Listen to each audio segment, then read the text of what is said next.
ప్రేమామృత వర్షిణి అమ్మ అడుగుదమ్ములకు సభక్తికంగా సహస్రాధికంగా ముందుగా ప్రణమిల్లుతూ వేదికపై ఉన్న పెద్దలందరికీ నమస్కరిస్తూ వేదిక ముందు భాగంలో ఆశీనులైన ఆత్మీయ సోదరులందరికీ నా నమస్కారాలు సమర్పిస్తూ, బహుశా మా ప్రేమ మా అమ్మాయి సుబ్బలక్ష్మి కూతురు పెళ్లికి కూడా ఇంత శ్రమపడి ఉండడం అనిపిస్తుంది. దీక్షగా శ్రద్ధతో భక్తితో ఈ కార్యక్రమాన్ని రూపకల్పన చేసి అందరినీ ఇక్కడ సమావేశపరిచి అమ్మకు చక్కని నీరాజనాన్ని ఆత్మీయంగా సమర్పిస్తున్నందుకు ముందుగా ఆ దంపతులను అభినందిస్తూ, పుష్పాంజలి నాకు అప్పగించిన కార్యక్రమం నేను వేదిక మీదకి వస్తున్నప్పుడే ఆ పని పూర్తయింది. అయినా 4 మాటల పుష్పాలను కూడా అమ్మకు సమర్పించే ప్రయత్నం చేస్తాను. అమ్మా, నీ శుభదర్శనం రమణీయము, నీ శుభదర్శనం రమణీయము, తృప్తికి ఆలవాలమై నీ శుభనామమెంతో కమనీయము, శాంతికి పెన్నిధారమై నీ శుభ దివ్యగాథ స్తవనీయము, జాతికి వెలుగుబాటయై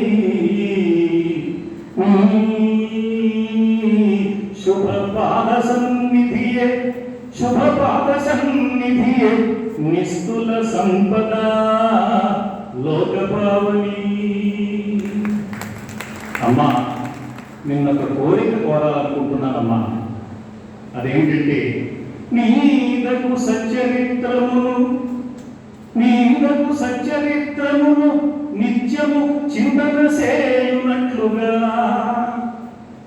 నీదకు దివ్య రూపమును నిత్యము ధ్యానము చేయునట్లుగా, నీదకు శుద్ధి మంత్రమును నిత్యము నామది నిల్చునట్లుగా, మూదల నీవయవచ్చు నన్ను ముందుకు సాగగలిమ్ము శ్రీకరీ.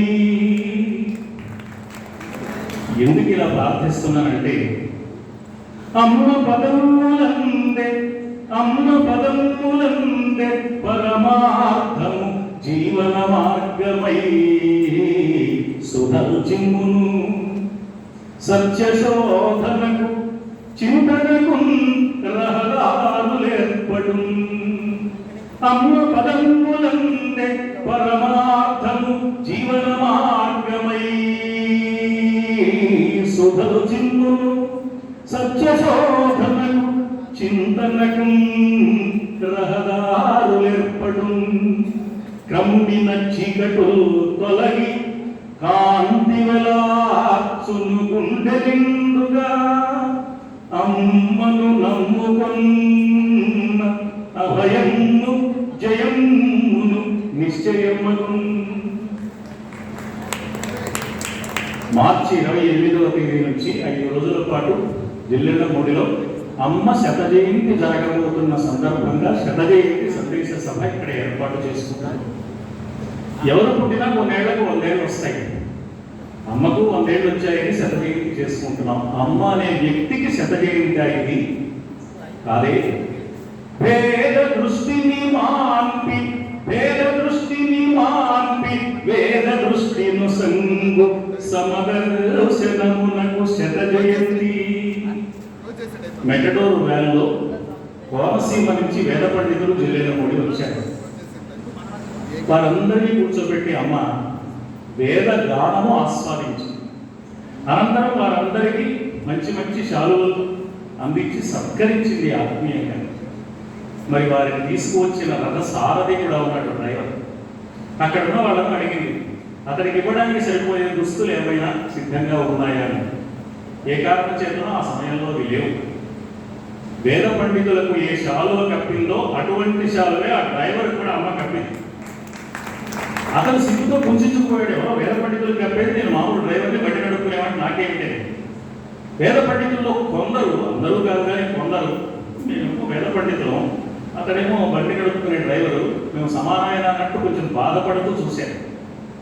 వాళ్ళ ఇబ్బందిని తొలగించడానికి, వాళ్ళ అంతరంగంలోని అంతరాన్ని తొలగించడానికి, సిగ్గుపడుతున్న డ్రైవర్ని నిలబెట్టడానికి, ఈ వంకతో మనందరికీ ఒక సందేశం ఇవ్వడానికి అమ్మ ఒక మాట చెప్పింది. ఆ డ్రైవర్ని బుజ్జగిస్తున్నట్టుగా, ఎందుకు నాన్న సిగ్గుపడతావు? వేదం చదవడం ఒక్కటే విద్య కాదురా, బండి నడపడం కూడా విద్యే. ఆ విద్య నీకున్నది కాబట్టి ఈ విద్య కలిగిన వేద పండితులు క్షేమంగా సురక్షితంగా జిల్లెలమూడిలో అడుగు పెట్టగలిగారు. విద్య అంటే గ్రంథాలకు పరిమితమైంది మాత్రమే కాదు, నిత్య జీవితాన్ని సక్రమంగా నడిపించేది ఏదైనా విద్యనని, విద్యకు పరమార్థం సాటి వాటి గురించి ఆలోచించడమేనని ఆనాడు ఆ రథసారథిని వంకగా పెట్టుకుని సమస్త ప్రపంచానికి వేద దృష్టి పోవాలనే అద్భుతమైన సందేశాన్ని ఇచ్చి వేదం పోవడమే వేదము అని తెలియజేసింది.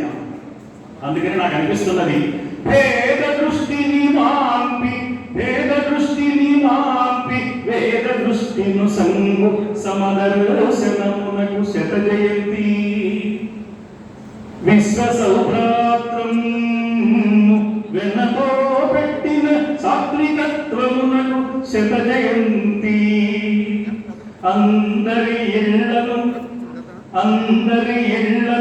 అందరిల్లుగా తీర్చు సంకల్ప దీక్షకు శత జయంతి, మానవత్వములోని మాధుర్య దీప్తిని సవిచూపు మహిమకు శత జయంతి, పంచిపెట్టని గారికి ఉండడం దేనికి నాన్న అన్నది అమ్మ. పంచిపెట్టుటే కలిమి సాఫల్యమనుచు తృప్తియే ముక్తియౌనని తెలియబలదు, సృష్టి తనదేటంచును స్పష్టపరచు సహన దేవత అమ్మకు శత జయంతి,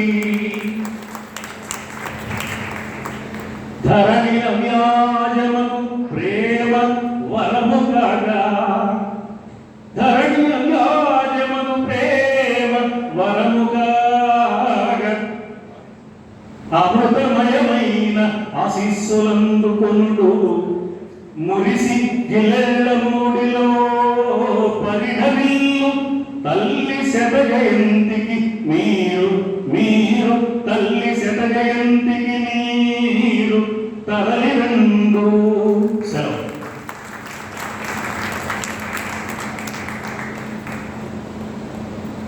అధ్యక్షుడి మంత్రులతో పారంపర్యంగా అమ్మకు సేవ చేసి ధరించిన వారిని వారసులకు సత్కారంతో వందన సంవత్సరంలో సమర్పిస్తుంది.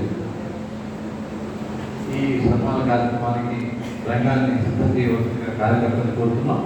అధ్యక్షుడు వారు